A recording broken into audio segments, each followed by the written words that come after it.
22 दिसंबर 2014 को उत्तर प्रदेश के अमरोहा में सुबह के करीब 11 बजे के समय पश्चिमी उत्तर प्रदेश के दो शहरों गाजियाबाद और मुरादाबाद को जोड़ने वाले नेशनल हाईवे नंबर 24 पर गाड़ियां पूरी स्पीड से दौड़ रही थीं। दरअसल दिल्ली और लखनऊ जैसे दो महानगरों के बीच होने की वजह से इस रोड पर आमतौर पर ट्रैफिक कुछ ज्यादा रहता है। 22 दिसंबर 2014 को भी हर रोज की तरह उस रोड पर काफी ट्रैफिक था, लेकिन तभी उस हाईवे से गुजर रहे कार में सवार दो लड़कों की नजर सड़क किनारे एक लावारिस सूटकेस पर पड़ती है। सड़क किनारे इस तरह सूटकेस को पड़ा देखकर उन्हें थोड़ा अजीब लगता है, इसलिए वो दोनों लड़के अपनी कार को वहीं पर रोक देते हैं। पहले तो उन्होंने यही सोचा कि शायद ये सूटकेस रास्ते से गुजरती हुई किसी गाड़ी से नीचे गिर गया होगा। क्योंकि दिन का समय था, इसलिए वो दोनों बेखौफ गाड़ी से नीचे उतरकर सूटकेस के करीब पहुंचते हैं। इसके बाद उन्होंने सूटकेस को टटोल कर देखा। वो सूटकेस काफी भारी था, लेकिन जैसे ही उन लड़कों ने सूटकेस को खोला तो उन दोनों के मुंह से चीख निकल गई, क्योंकि उस सूटकेस के अंदर एक लाश थी। कुछ देर तक खुद को संभालने के बाद उन दोनों लड़कों ने किसी तरह हिम्मत जुटाकर पुलिस को फोन किया। इस घटना की जानकारी मिलते ही पुलिस भी तुरंत मौकाए वारदात पर पहुंच गई। घटना स्थल पर पहुंचने के बाद पुलिस ने उस सूटकेस की बारीकी से जांच की। वो लाश किसी पुरुष की थी, जिसकी उम्र लगभग 40 साल के आसपास रही होगी। उसके शरीर पर चोट के अनगिनत निशान थे। लाश का मुआयना करने के बाद पुलिस ने उसे पोस्टमार्टम के लिए भिजवा दिया। घटना स्थल पर सूटकेस और लाश के अलावा आसपास दूसरी ऐसी कोई भी चीज नहीं मिली थी जिससे मरने वाले या मारने वाले के बारे में कोई सुराग मिल सके। इसलिए अमरोहा पुलिस ने सबसे पहला काम यह किया कि आसपास के सभी पुलिस स्टेशन में एक लावारिस लाश मिलने की सूचना दे दी। और आखिरकार पुलिस की यह मेहनत रंग लाई, क्योंकि गाजियाबाद पुलिस ने अपने इलाके से गायब हुए करीब 40 साल के एक व्यक्ति के बारे में अमरोहा पुलिस को सूचना दी थी कि गाजियाबाद का एक प्रॉपर्टी डीलर अभिषेक गुप्ता 2 दिन से अपने घर से रहस्यमय तरीके से गायब हो गया था। उसके घर वालों ने गाजियाबाद पुलिस में उसकी गुमशुदगी की रिपोर्ट भी दर्ज कराई थी। तो क्या सूटकेस में मिली वो लाश अभिषेक गुप्ता की थी? इस बात का पता लगाने के लिए अमरोहा पुलिस ने अभिषेक गुप्ता के घर वालों को लाश की शिनाख्त करने के लिए बुलाया। इसके बाद उन्हें मोर्चरी ले जाया गया, जहां पर वो लाश रखी थी। अभिषेक के घर वालों ने उस लाश की पहचान कर ली। वो लोग दहाड़े मार मार कर रोने लगे। यानी अब ये तो साफ हो गया था कि ये लाश अभिषेक गुप्ता की ही थी। लेकिन अब सवाल ये है कि 19 दिसंबर को अभिषेक तो मुरादाबाद जाने की बात कहकर अपने घर से निकला था, तो फिर वो एक सूटकेस में पैक होकर अमरोहा कैसे पहुंच गया था? गाजियाबाद पुलिस के लिए प्रॉपर्टी डीलर अभिषेक गुप्ता की मौत किसी पहेली से कम नहीं थी। लेकिन जिस तरह से अभिषेक गुप्ता की लाश एक सूटकेस में बंद मिली थी, उससे इतना तो साफ हो गया था कि ये न सिर्फ एक कत्ल है, बल्कि ये कत्ल किसी रंजिश या दुश्मनी की वजह से किया गया था। क्योंकि अगर ये कत्ल बीच रास्ते पर लूटपाट या किसी दूसरे मकसद की वजह से हुआ होता, तो कातिल लाश को इस तरह सूटकेस में रखकर नहीं फेंकते। और सबसे बड़ी बात ये कि मुरादाबाद और अमरोहा के बीच में अच्छा खासा फासला और दूरी है। तो फिर अभिषेक मुरादाबाद की जगह अमरोहा क्यों पहुंच गया था? और क्या अमरोहा तक का सफर उसने सूटकेस में ही तय किया था, या फिर बीच रास्ते में कत्ल करके उसे सूटकेस में पैक किया गया था? इसके अलावा इतने बिजी रहने वाले हाईवे पर कातिलों ने उस सूटकेस को कैसे और क्यों फेंका होगा? ऐसे बहुत से सवाल थे, लेकिन पुलिस के पास अभी एक भी जवाब नहीं था। इधर 2 दिन से लापता प्रॉपर्टी डीलर अभिषेक गुप्ता की तलाश में जुटी गाजियाबाद पुलिस उसे ढूंढने में तो कामयाब हो गई थी, लेकिन बंद सूटकेस में मिली अभिषेक की लाश का सच ढूंढना अभी बाकी था। यानी अभी ये पता लगाना बाकी था कि आखिर अभिषेक को सूटकेस तक किसने पहुंचाया था। जाहिर है इन सभी सवालों के जवाब तब तक नहीं मिल सकते थे जब तक इस कत्ल के मकसद का पता नहीं लग जाता। इसके बाद पुलिस अभिषेक के घर वालों से भी पूछताछ करती है, लेकिन अभिषेक के घर वाले इस घटना के बारे में पुलिस को कुछ खास जानकारी नहीं दे पाते। उधर जिस तरह से कत्ल के बाद लाश को सूटकेस में बंद करके हाईवे के किनारे निपटाया गया था, उससे इतना तो साफ था कि ये कत्ल लूटपाट जैसी किसी वजह से नहीं, बल्कि किसी दुश्मनी के चलते ही किया गया था।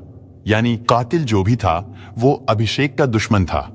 अभिषेक के दुश्मनों और दोस्तों को खंगालने के लिए पुलिस अभिषेक की कॉल डिटेल निकलवाती है, क्योंकि शक तो ये भी था कि शायद कारोबारी रंजिश की वजह से किसी ने अभिषेक को मौत के घाट उतार दिया हो। इसी कोशिश में जब पुलिस ने कॉल डिटेल को खंगालना शुरू किया तो पुलिस की नजर एक ऐसे नंबर पर जाकर ठहर गई जिस नंबर पर अभिषेक की न सिर्फ सबसे ज्यादा बात होती थी बल्कि कत्ल से पहले यानी 19 दिसंबर को भी आखिरी बार अभिषेक ने इसी नंबर पर फोन किया था। लेकिन ये नंबर ना तो किसी कारोबारी का था और ना ही अभिषेक के घर वालों में से किसी का, बल्कि ये नंबर प्रेरणा नाम की एक लड़की का था। क्योंकि मौत से पहले आखिरी बार अभिषेक ने प्रेरणा से ही बात की थी, इसलिए पुलिस सीधे प्रेरणा के पास पहुंचती है और उससे थोड़ी पूछताछ करती है। पूछताछ के दौरान प्रेरणा ने ये तो स्वीकार कर लिया था कि वो अभिषेक को अच्छी तरह से जानती है, लेकिन अभिषेक के कत्ल के बारे में उसने कोई खास जानकारी नहीं दी। अभी पूछताछ चल ही रही थी, इसी दौरान पुलिस को पता चलता है कि प्रेरणा की अभिषेक गुप्ता से न सिर्फ जान पहचान थी बल्कि वो दोनों एक दूसरे के बेहद करीब भी थे। साथ ही पुलिस को यह भी पता चलता है कि अभिषेक अक्सर प्रेरणा को पैसे भी देता रहता था। लेकिन इन तमाम चीजों के बारे में पता चलने के बाद भी पुलिस कातिल या इस कत्ल के मकसद तक नहीं पहुंच पा रही थी। यानी एक तरह से प्रॉपर्टी डीलर अभिषेक गुप्ता के कत्ल में प्रेरणा के पेंच ने पुलिस को पूरी तरह से उलझा कर रख दिया था।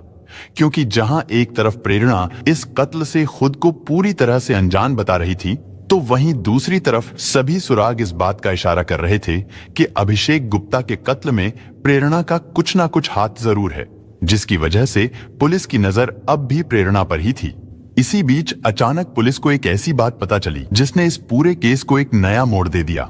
दरअसल अभिषेक और प्रेरणा भले ही एक दूसरे के बेहद करीब थे, लेकिन प्रेरणा का एक और बॉयफ्रेंड भी था जिसका नाम था अमित। तो क्या ये मामला लव ट्रायंगल का था या फिर इस कत्ल की साजिश की वजह कुछ और थी? और अगर प्रेरणा ही कातिल है तो फिर कत्ल से पहले अभिषेक ने उसको ही फोन क्यों किया था?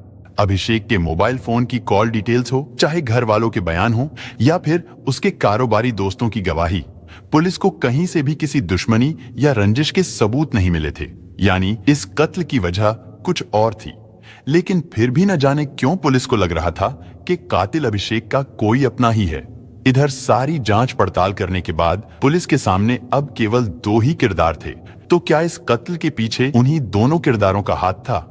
इसके लिए पुलिस ने अमित और प्रेरणा की जन्म कुंडली खंगालनी शुरू कर दी। जांच के दौरान पुलिस को पता चला कि अभिषेक अक्सर अपनी शाम प्रेरणा के फ्लैट में उसके साथ ही गुजारता था, जिसके बदले में वो प्रेरणा की हर फरमाइश पूरी करता था। वो उसे अक्सर पैसे भी दिया करता था। लेकिन फिर इसी बीच प्रेरणा की जिंदगी में अमित नाम का एक और लड़का आ गया। धीरे धीरे उन दोनों के बीच नजदीकियां बढ़ने लगी और उनके बीच शारीरिक संबंध भी बनने लगे थे। और फिर कुछ समय बीतने के बाद अमित को अभिषेक और प्रेरणा के रिश्ते के बारे में पता चल गया। उधर प्रेरणा भी अमित की जिंदगी में आने के बाद अब अभिषेक से पीछा छुड़ाना चाहती थी। लेकिन अभिषेक अब भी हर शाम शराब के नशे में प्रेरणा के फ्लैट पर पहुंच जाता था, जिसकी वजह से परेशान होकर प्रेरणा और अमित ने अभिषेक से पीछा छुड़ाने के लिए उसे रास्ते से ही हटा देने का फैसला कर लिया।